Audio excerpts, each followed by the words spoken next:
Peace, everybody. This is Thomas Amal with a special edition of Conversation Corner. I'm outside in what I call my palatial estate in Chicago, Illinois, which is about 100 square feet, so I'm lying. But I'm outside. We have nice weather, and my guest is one of the baddest cats in the business. His name is Carlton Riddick. Carlton, what's up, man? How you doing? Can you hear me? Did I mute you What's out, going Carlton? on? Oh, All there right, you go. good, There you good, go. good. Yes, yes, I can hear you. How's everything going, Carl? No, Good. All is good. All is good. Well, all first of all, good. thank you. I can't say Oh man, it's going incredible. I just, good. One of the things I must say is you are one of the first persons that I've had on Conversation Corner that we did not have to go back and forth as far as our schedule. I asked this guy, and he was like, "Okay, we set an appointment, and it happened."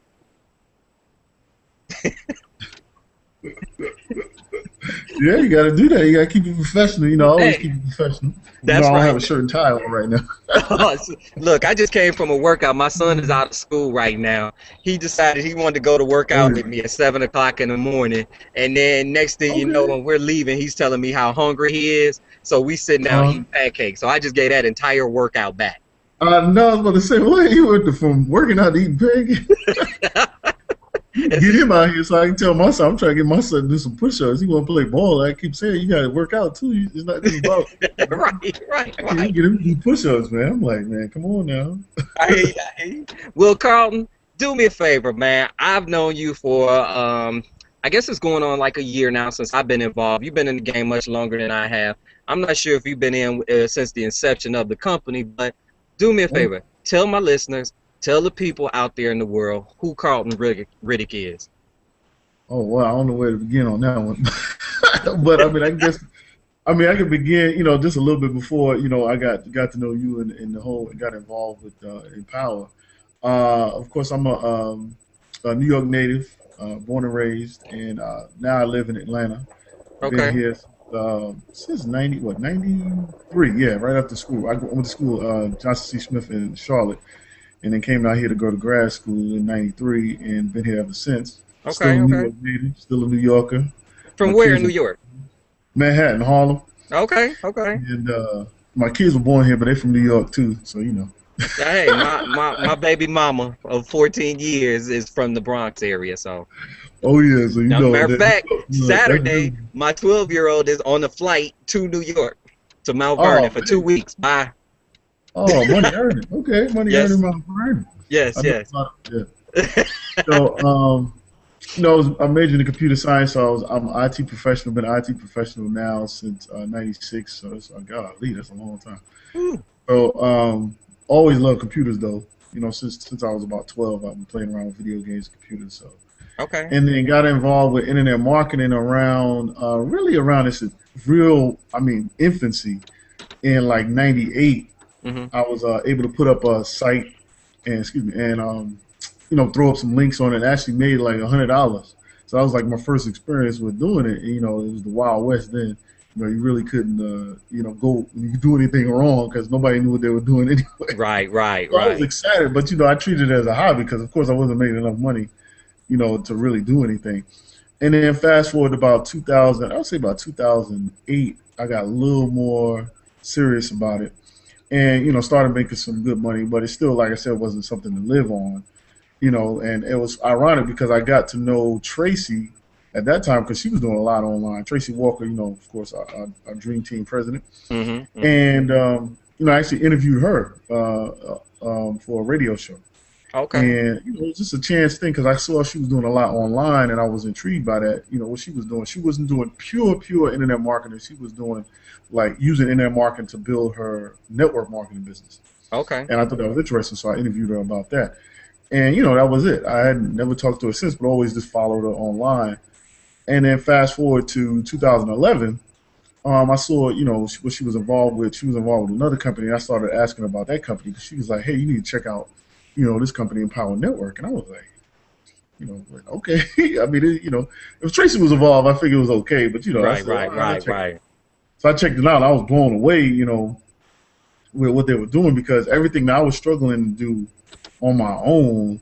They had put it together just in like a neat package with a bow on it, Hmm. and it's been ever since. So that's how I guess fast forward now, how I got to meet you was you were involved with it, and we got to meet with.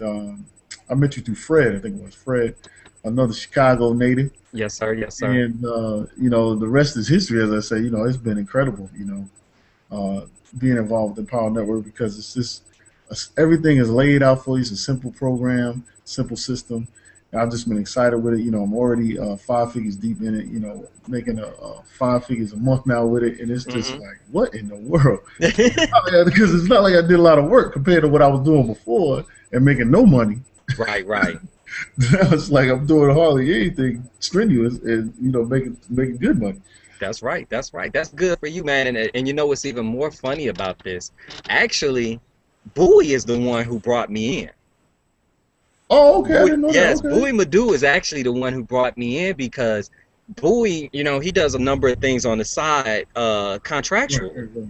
And Okay. I am part of a business coalition in the neighborhood that I'm in. See, just like in New York, we're sectioned off with names and things like that. And the particular area is called Humboldt Park. Hmm. Um, and I'm on the Humboldt Park, like not board of commissions, but there's like a business community development association that I play a role in. Not a whole lot of work, but when there's things going on, they ask for your advice, your opinion. Well, one of the guys there asked me, would I be interested in learning more about internet marketing, social media, and things like that to help my business? Right. And they said that, well, we have something going on where our community was picked and they'll subsidize a certain number of hours and they'll bring in people that have a strong education on that, a knowledge of that industry, and they'll give you a number of hours and set up something for you, talk to you, this and that. Well, Bowie happened to be one of the people. And Oh, Bowie and another guy was assigned to me. And from there, we developed a relationship. okay. And he asked me one day, he says, well, what do you have or know or do when it comes to social networking? And I said, I have an email address. That was it. I didn't have Facebook. I didn't do Twitter. I didn't do anything. I had Wow. no one to be involved with any of this stuff. And I had people for years telling me to get involved. I just didn't want to be involved with it. And in that meeting, they both told me, well, from this point on, you will. And what takes it out the cake, Bowie is from New York as well. Yeah, yeah. Okay. And he's the one who introduced me to Fred.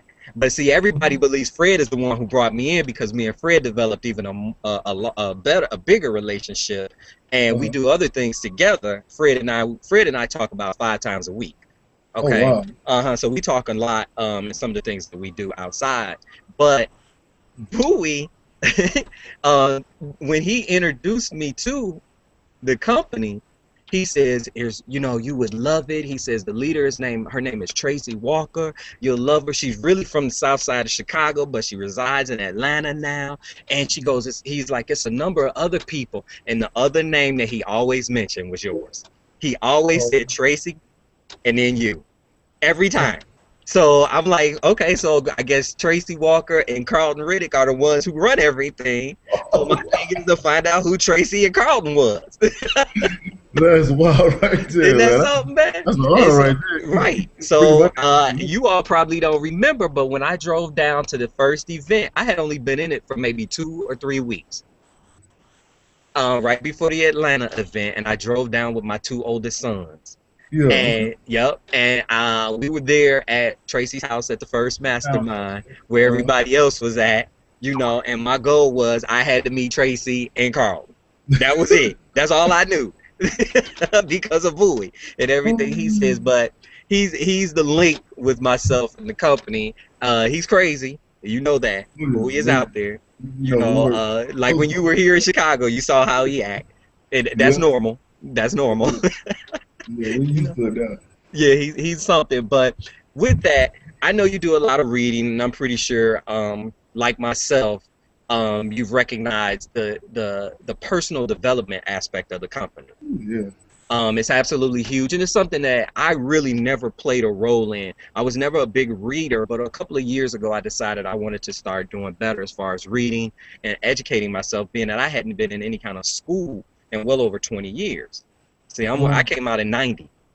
Okay, so education, that's for my children and all of them now. I was done with it. That was my mentality. I'm done with it. Now it's getting the experience, moving on and doing other things, right? And that's not discounting my belief and all of that. You understand that. But the more I got into it, dealing with the company, I started to recognize the value of personal development, conscious mind, unconscious mind, and all of that. And one of the things that I did learn, because with the books, maybe I'll take this out. Can you hear me? Mm-hmm. Okay. So I started reading a ton of books. Oh, yeah. Tons of books are coming out. And as you know, every time one of the huge money makers or the leaders mentions a book that they're reading, we're writing it down and we're going to get it. Yep. Because we want to know what they see out of that book, what has helped them get to that point. And it might have one line in it or one word that may tap us and make us move on, right? Correct. So this one book that I had gone through is called The Image of Believing by Claude Bristol. It's called The Image of Believing.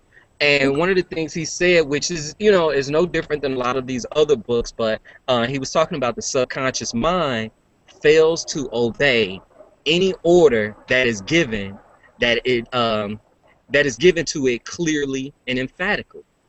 Okay. It never fails to obey it. So with that, how often, or do you go through the process of talking to yourself, or what do you do as far as dealing with your subconscious mind, being that and I'm assuming that you understand that and believe that if you come with it clearly and emphatically, that the universe, like Dave says, the universe will begin to bend in your favor. Okay. Give us an idea of some of the things that you might do. Oh my goodness! Well, you got to go. Well, first off, I'm a son of a teacher. My mother, oh Lord, she's still teaching. Let's put it that way. All right. Okay, so I'm trying to get her to retire, man. She's talking about, okay, one more year. I'm like, one more again. you gotta let it go. Because the kids are different now. We're not even gonna go there with all that with the kids. You're right. That's another hangout. So I was always taught, reading was important. Education was important, and also that education was a lifelong thing. Now, personal development, I really got into personal development sort of, as I got older and really wanted to, look at what it was. How do people? Let's put it this way. My grandmother. Now I gotta go back. Go back with it. My grandmother, came, up from North Carolina to New York, and she was living in health. Okay, and she did that for a while, and then once I was born, my mother and my aunt were born. She just started to go in daily and clean houses and do things like that. So during the summer, though, I would go and help her. Okay, so here I am in Harlem, which at that time was the ghetto. We're not even gonna go there either. How it is now. Right. We would go downtown to all these fancy apartments, and help her clean. She would clean houses. So I was a kid here. I'm like 8, 9, 10, around in there somewhere. On up. And I would be like, okay, why are we leaving, here and going, and these people are living like this and we're living like this. Right. I was trying to figure out, what was the difference. I never looked at, color or culture. I was just trying to figure out why were these people living this way. One apartment she would clean, it literally, the elevator went to their door.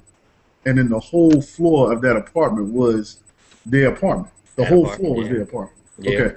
I mean, so for somebody 8, 9, seeing something like that, you're like, what in the world?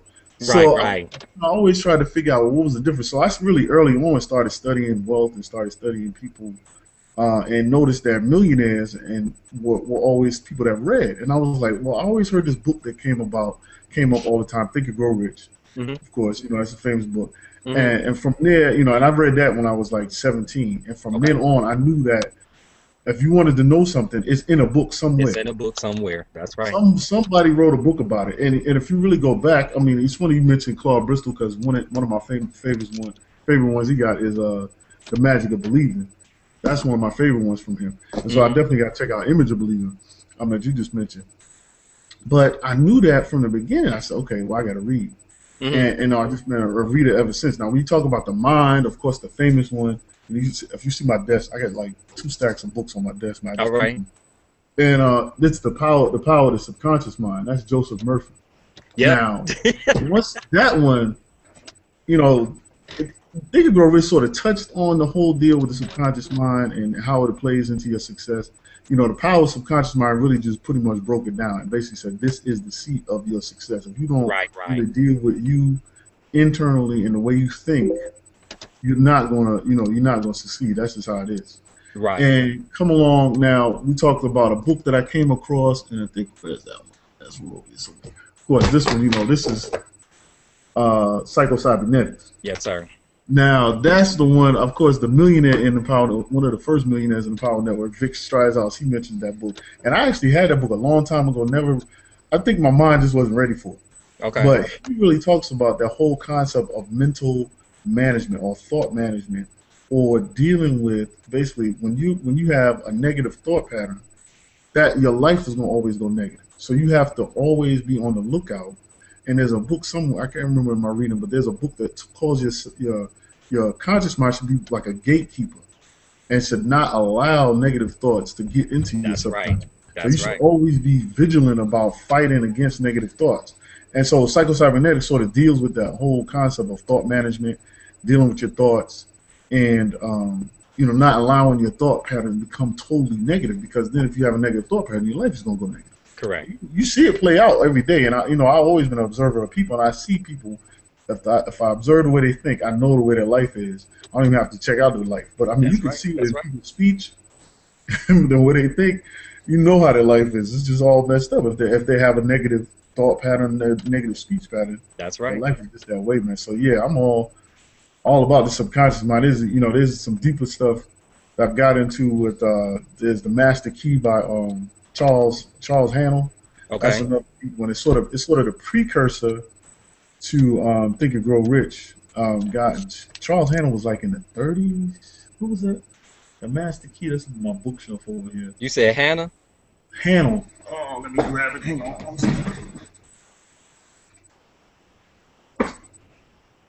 That's the yeah, here it goes. Oh. Hannell, Hanel, the master key system. Okay. This is deep right here, bro. This one will take you a minute to get through. I mean, you'll read one line in here, you're like, what? I mean, you be in this one for a minute, because he talks about a lot. But look at this one line I underlined. It said, "It is our attitude of mind toward life which determines the experiences with which we are to meet." So I mean, literally, he's telling you that right there. He's like, look, the way you think is going to affect your life. That's the bottom line. So yeah, I'm totally with you on that, man. You can get me going. You start talking about. Look, I mean, it's something, isn't it? Especially once you start really getting involved in it and start recognizing what's going on. And first, I have to make a side note. That book is the magic of believing. I can't even read my own damn writing. Okay. Oh, okay. It is the magic of by Claude Bristol. That's what I was doing. I was like, okay. I just did. Yeah, I didn't want to cut you off. That's why. But and what I have been taught, and my belief is, in order to make change, you change your way of thinking, because it's actually thought that changes you. Yes. And now that you hear that, don't get me wrong, and you ingrain that in your life, but can you imagine how people were thinking back then, when times they may have been so much more simpler, because they don't have instantaneous news. They don't have computers that we're walking around in our pockets anymore. They don't have all of these social outlets and media outlets and the internet and all of these type of things to get information to you immediately. But just think how deep they actually talked and thought. And it's not negating the fact that you may have had, the financial crashes back in '29, all of the issues that were going on back then, but they knew how to deal with the mindset. They knew where to go, and that's why it was so many differences as far as the classes system with the rich and the poor. But it seemed like the poor, once they had latched on to, oh, okay, I have to change my way of thinking. Oh, okay, it's something pertaining to my subconscious, and then all I have to do is reverse it, think the opposite way. Then next thing you know, like we said, the universe starts to bend in your favor. Then you have the idiots like those of us, and I should use the term idiots, but those of us who don't understand that, we keep saying, oh, that person was just lucky. No, it's so much to that, so much more to it that comes into play. And I just love the fact, and I've always been fond of that era, that time, I always, and I could never figure out why, but now I see why. Yeah. Now I see why. So, with that, it's something else that I wanted to bring, and I'm not sure. I don't think this is in that book, but hey, I'm a notes guy. I'm a huge notes guy, and I'm not sure if you've ever noticed. When we have our events, I always walk around with a what do you call these things? A Portfolio. composition book. I have one with Oh, me everywhere, and I have multiple pens with me everywhere, and I'm always writing something down, or I have a camera phone, or I have my tablet, because I have to hear, because I don't have the best memory in the world, so I mm-hmm. have to have it written down, because I have to go back Okay. over it 50 Oh, yeah. times, Yeah. a ton of times. Mm-hmm. But there's something that I wrote down, and I'm pretty sure I got it from a book or a video, audio, or something like that. And I'm gonna read it to you, and you give me your idea of what you think it's saying. And it's saying, I wrote down, constantly concentrate on the confidences of the past Mm-hmm. until you, being yourself, be realistic, become a winner, and everybody on the earth was brought into existence to succeed. Mm-hmm. Mm-hmm. Now, is that so far-fetched to understand that? Mm-mm. No, you Being gotta. real? I mean, I think that what people don't realize. Okay, I'll take it from the perspective of being a parent, and so because I know you can relate too. When you Right, look at right.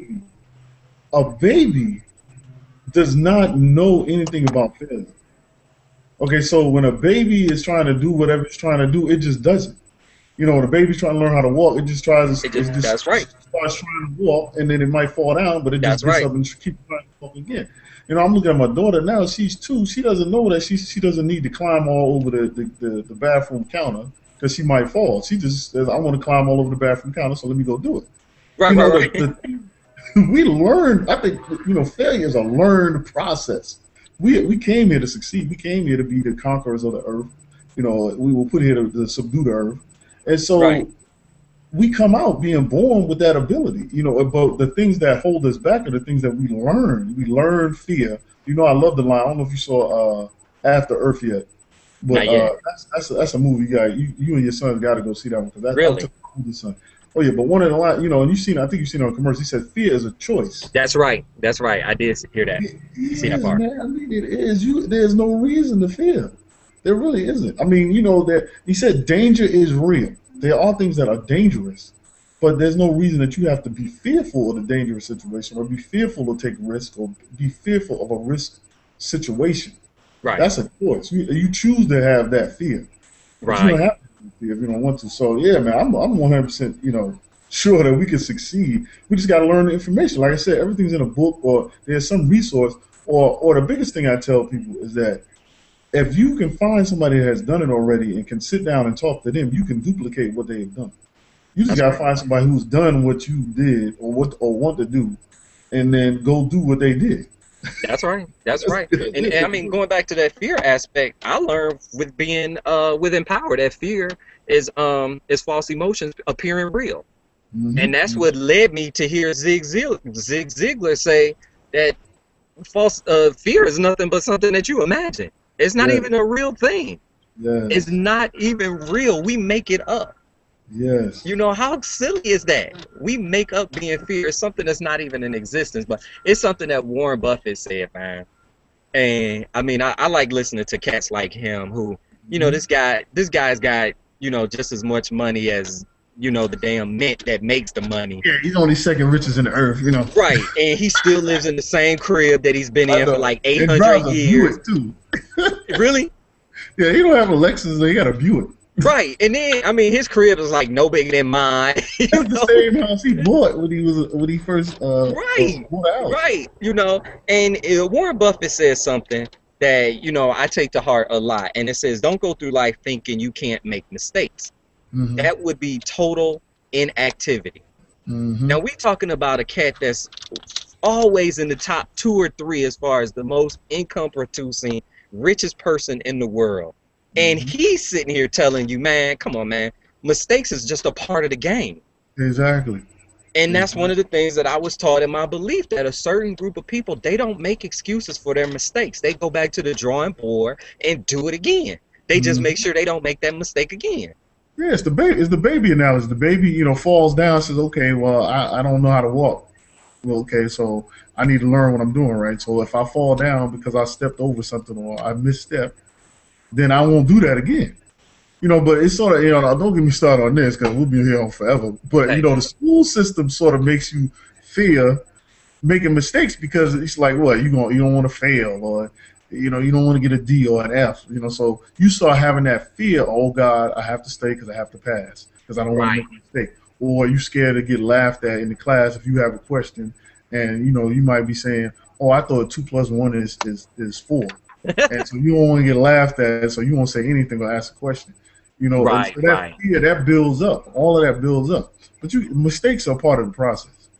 Easily, mistakes Well, are part of the process. you're right when it comes to that. I see. I'm on my school board, my son's school board, Okay. and and it's an international school. I mean, the curriculum is out the box. Once you come out, you're like a damn near a sophomore in high school.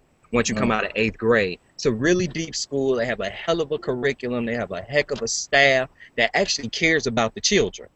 Awesome. Okay, everything starts at home, in my opinion. Yes, it Okay, does. so it's the Yes. home front that gets this child, and we start inputting that fear. You better not come home with no bad grades. Now, see, I Mm-hmm. wasn't one who got straight A's. I was the Mm-hmm. one that struggled to get that C plus and that B minus. Who you telling? It was And I'm the rough son for of the me. teacher. It was rough for me, but I know Yeah. a lot of other people who it was nothing for them to just go to school and just do it.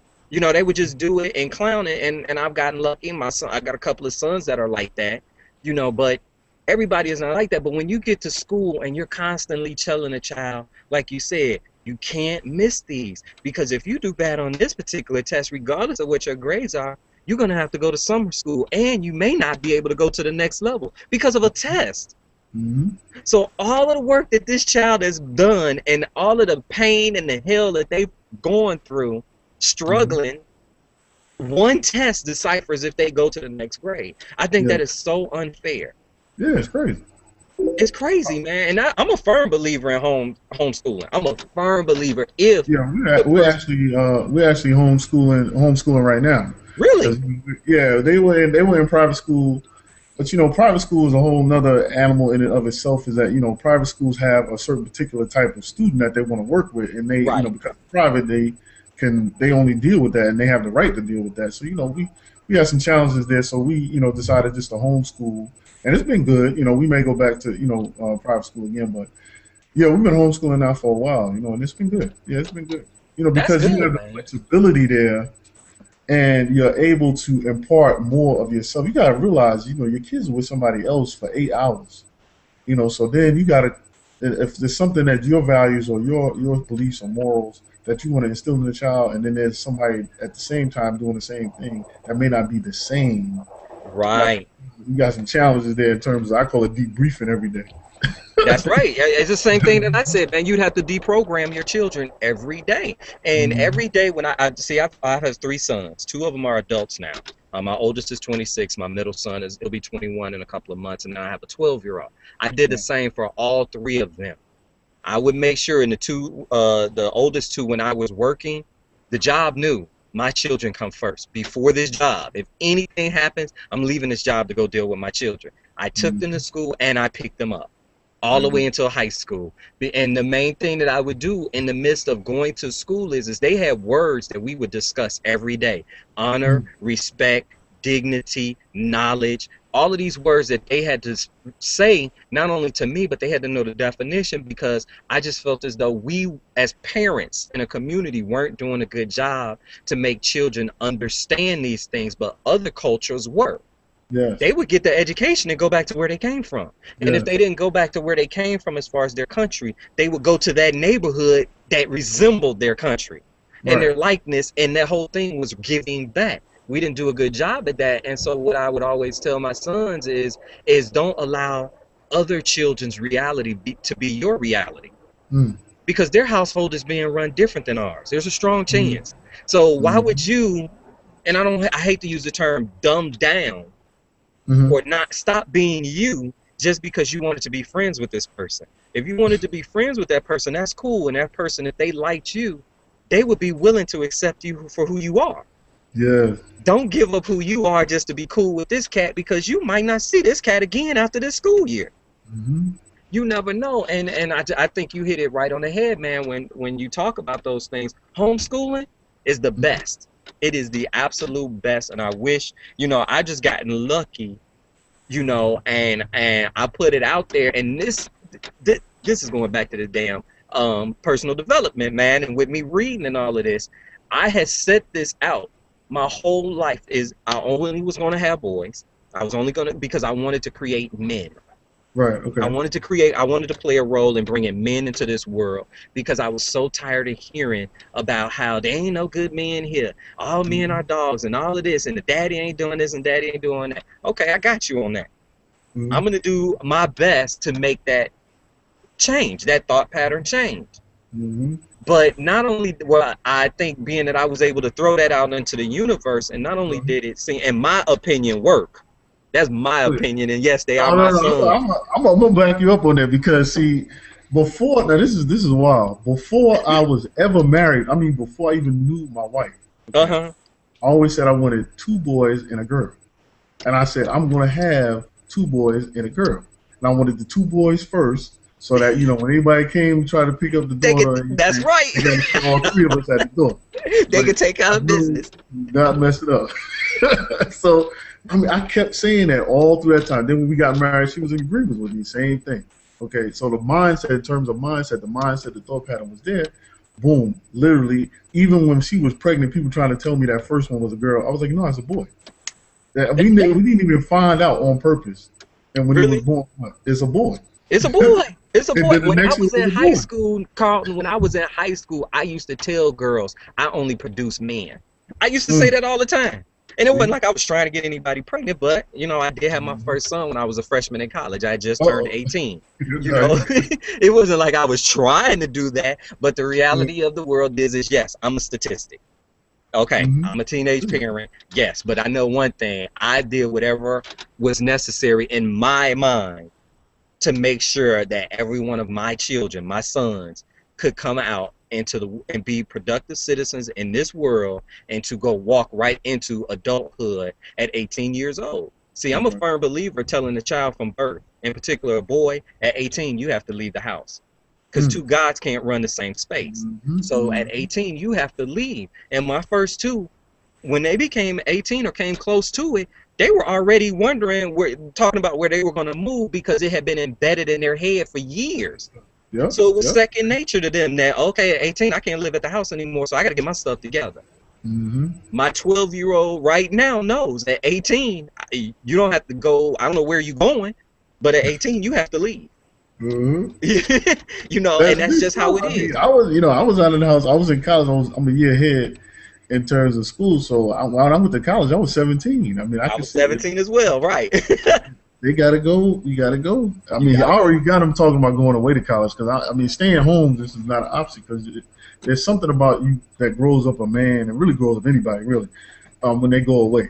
You gotta go away. You gotta go away. You gotta be out there, offer the parents, leash, and funnel with cash or whatever. Right. You see, you went down south. Okay, I went to Missouri. My oldest son was born at Mizzou, University of Mizzou. Oh, okay. Okay, so he has like a little fondness for him, even though, and that's just because he was born. My oldest son was 3 months premature. Okay, so, you had he was born in 2 pounds and 12 ounces. So you can imagine an 18-year-old. I was nervous as all hell. Didn't even realize that she was pregnant at first. And then we ended up developing and staying together for almost 10 years. Okay, so it did develop into something. And yes, we got all of that. But it's something how we have so many men that are out there that at a young ages are starting that revolving, that circle, to start thinking about manhood, start thinking about, what, it's best that I go away, because I have to learn who I am. And I guarantee you, if you really sit back, you're going to accredit that to is somebody that said something to you. It could have been your mother, your father, somebody on the street. Somebody said something to you that made you sit back and say, you know what, that might be right. And then from that point on, you took it from there. Hmm. It's something, man. It's something Yeah, I how mean, the she, world you works. know, I was always, I can remember literally in sixth grade thinking about college. I'm Think sitting in about class right. thinking about, well, I wonder what college is gonna be like. What I'm gonna do in college or something like that. So that was always ingrained, to do that. You're gonna be going to school. That was just something. I speak to them the same way. I talk to them the same way. So yeah. Well, how old are your children now? I got a 13-year-old, a 9-year-old, and a 2-year-old. The baby girl, she's 2. I'm Oh, trying okay. to keep the girl too. I don't know if it's gonna work. Just try to keep her little. Good luck I'm on still that trying one, to hold man. her. Still trying to hold her. She's like halfway down my body. I'm still trying to hold Look, man, I told my last child, I said, before he was born, my 12-year-old, I told his mother, I said, look, if we by chance have a girl, I just want her until she's 9 years old.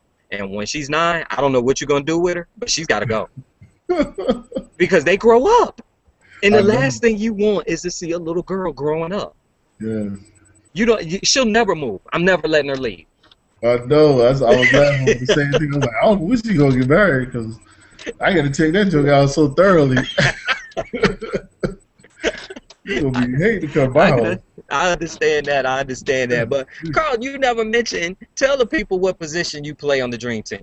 What's your role? Oh, okay. Well, we sort of got new, I guess, new titles now. We sort of did a little reorg. I mean, it was Okay, pretty. little reorganization going on. Yeah, a little bit. I just more like a change of titles, really. But I'm vice president of operations for Okay, the Green Team Leadership Council. So, I make sure everything stays running. I guess is the best way to call it. Events, the hangouts that we do, uh-huh. all the training site. Make sure the calls happen. You hear me on the midday calls. Make sure the calls happen. All that stuff. So I make sure everything stays running smoothly. That's my job. Okay, Make okay. And I noticed it's about what, 8 of them? 8 of you all? Yeah, we have, what is it? It is 9 of us. It's Yeah, 9. 9. Yeah, it's 9 of us. Yep. That's cool, man. Because the organization, the group has grown to what? It's well over 5,000, from my understanding. Yeah, I don't even know if we have a true count A because true count. I mean everybody that's on the dream team, is not attached to everything that we have, for the dream team. So like Right. I think the Facebook group is about 2,000 deep. I can sort of click in here and try to see. I think the Facebook group is 2,000 deep. Uh-huh. And I know we got at least that on the Ning, if not more, our training site. So yeah, we gotta be 2,000. We have to be about 2,000 now. That's cool. That's cool, It's man. I, really I slowly. I have to give you all credit, man. And obviously it starts at Tracy, Hmm. because she has that mentality. And don't get me wrong. I love the fact that she's from Chicago. She does act like that roundaway girl. Uh, uh, Because and you've heard her when you get her started. You see how her oh voice goes, and then she starts talking really fast, and she country yeah. as all hell. See, that's how Hmm. we country here. And Yeah, I you could know that. tell what area you from. I'm from the west side, which is a little bit more country. Oh, okay. I Okay, mean, it is so Illinois. I think people forget that it is Illinois. Which Illinois, yeah, but we had the that's great agriculture. migrations and all of that. And a lot of people came up here from down south, and they Okay. settled on the west side, and then eventually a number of them moved to the south side. Okay. Okay, so the south side, when you hear from people from Chicago, the bulk of them will say they're from the south. They from out south. That means they from the south side of Chicago. That's because the bulk of Chicago is south side. Okay, Okay. there is a north side, there is a west side, but the bulk of the people in the city live on the south side, and just so happen to be it's like 60% of the south side is us. They look like Oh, us. okay. Okay, and being that she's from there, and I love sometimes you'll hear her make comments and say things that we were saying back when we were growing up, and she'll let she is that epitome of a roundaway girl, but she's a very professional at what she Right. does, and she's very Mhm. good at what she does. So when you have somebody like you call her the fearless leader or the oracle or Wonder Woman or whatever they call her, tomorrow it's a different name, but she does her thing, it's the true trickle down effect. Yeah, it is. It's the true trickle down effect, and she picked a nice group of you all that are just good at what you're doing. It is helpful, so I definitely do appreciate and I'm thankful for you all and the things that you all have done. I recall the last event. you know, something that Adrian did, and you know, I'll never forget it, is when we were standing up, those of us that were red lanyard status, and did I just say red lanyard status? Oh yeah. I just want to make sure, okay, Oh yeah. Oh that you yeah. heard that I made red lanyard status, but Oh yeah. I'm not I gonna say see it it. again. I Okay. see So when we were standing up for red lanyard status, he was like, "Look, bruh, you stand in front of me because this is your first time. I've done it. this before." You know, Mm-hmm. those little, it might be so minor to some people, but to other people, you understand that was his job. Yeah. That was what he was supposed to do, and that's what I would do if once I get back to red lanyard status and somebody wants to stand up and they were standing behind me and it's their first time. You give them the glory. You Yeah. let them have their spotlight and their time because I've been there already.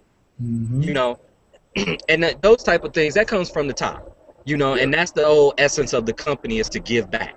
Yes, it is. So, I want you before we close out, because I know you have another obligation as well as myself. Oh yeah. Um, You gotta get to. is give the people an idea of what you think. You know, talk to the people, tell them, "Hey, you don't have to sell them on Empower, sell them on anything that you got going on, but just talk to the people and let them know what we're thinking right now and what's going on." I think the biggest thing is I think that, when I look at our team, I look at, you talk about coming down from the top, and I look at Tracy. I think what Tracy has gone through in her life and then has and now succeeded in certain areas of her life, it's like she sees that she did it, so you can do it. Mm-hmm. And so it's like, just go ahead and do it. I'd say there's plenty of times she's told me, Carl, you know what to do, so just go ahead and do it. Right. Or I ask her a question and, sometimes she won't even answer me. And that's like that silent, like, I know you know what to do, so I'm not going to answer you because you know what to do. That's basically Right. You know what I'm saying? So it's like that belief, one of the things you always get from her, and we try to trickle it down to everybody else, is that silent belief, that belief that we know that you can do it. Because I did it, because she did it, I can do it, and because I can do it, you can do it, and we all can do it. So it's like that permeates the whole environment. So it's like, run after your dreams, chase your dreams. There's no excuse for you not getting your dreams. And especially in the type of environment, type of opportunity we're in, there's no excuse for you not achieving whatever you wanted to achieve in life. It's here. And it's like, I just want people to go after their dreams and just dream again. We have been, plugged into the Matrix. I mean, people know about the movie The Matrix. I mean, we have been plugged in and just plugged into this system that has gotten you in this one little pigeonhole thing, this little box. And it's like, no, you can get out of this box and you can do what you want to do. You can. I've always, was raised that I could do anything I wanted to do in life. That's the way I was raised. But, the system itself, this little box, is saying, no, you can only do this much. This is all you can do. Right. So what we're trying to do now, and this is why I always say I'm helping people succeed, is, no, I'm trying to tell you that, no, you can do what you want to do. If this is what you want to do, you can go do it. And go do it. I want you to go do it. I'm going to keep pushing you to go do it and live your dreams. I just want people to live their dreams and just do everything they ever wanted to do in life. I just want them to do it, man. That's right, I know man. you can do it. I've seen regular people succeed with my own eyes. And I mean, you talk about Warren Buffett. He didn't come from a whole bunch of money. Neither did Bill Gates. I mean, they were well off, okay, but they got to where they got because they kept going after their dream. That's it. That's really the sum total. It's not about being lucky or anything like that. It's just going after your dream and never stop until you succeed. And you can do it. It's just the bottom line, man. That's cool. That's cool, man. Well, thank you very much. Tell the people, Carlton, how they can get a hold of you. Well, you can hit me on my website, www.laptopriches.com. is the easiest way. Of course, I'm on Facebook, Twitter, LinkedIn, Foursquare, Instagram, Pinterest. All across the board. Just Google. I mean, just Google me. You'll find somewhere, because I'm on every single thing there is. I'm on the new stuff. What is that? Vine and Keek and all that. Hey, man, it's so many of them. I don't know what to do. I'm telling you, yeah, I don't even know how you keep up with it. I was just reading about some new ones today. I was like, oh Lord. So it's this wild. But I'm Carlton Riddick on all of them. Try to make it easy. Teach. That's my name. So I'm on all of them. I didn't change no name. That's good for you, man. Well, thank you very much for giving me a few minutes of your time. This is Conversation Corner. Carlton Riddick, one of the leaders of the Dream Team and the Power Network. He's doing really big, He's always around to help somebody within reason. Within reason. So be prepared for him to tell you to go figure it out your damn self. I won't Oh say yeah, that. yeah. Right. If you can do it yourself, I'm gonna tell you. That's right. And that's good, man. That's good. So with that, Conversation Corner, Empowered Network, Dream Team, Carlton Riddick. Carlton, catch him at, you can Google Carlton anywhere. He's just everywhere. He basically owns Google and all of the search engines. He's doing so big, all of the money. He's just sitting in one of them rooms where you can't see all of the gold around. I'm out here struggling, you know, Oh, but no. nah, But he's doing his thing. I thank him very much. You can always hit me up at itactuallyworks.biz, thomasamal.com. Remember, think first and be smart. Be smart, think first. Conversation Corner. Talk to y'all soon. See you in Denver. See you in Denver. Get all in. And read a book. Read a book. God damn. Peace. Thanks, man. Oh, yeah, man. Appreciate you, man. Appreciate it. Yes, sir. Peace. All right.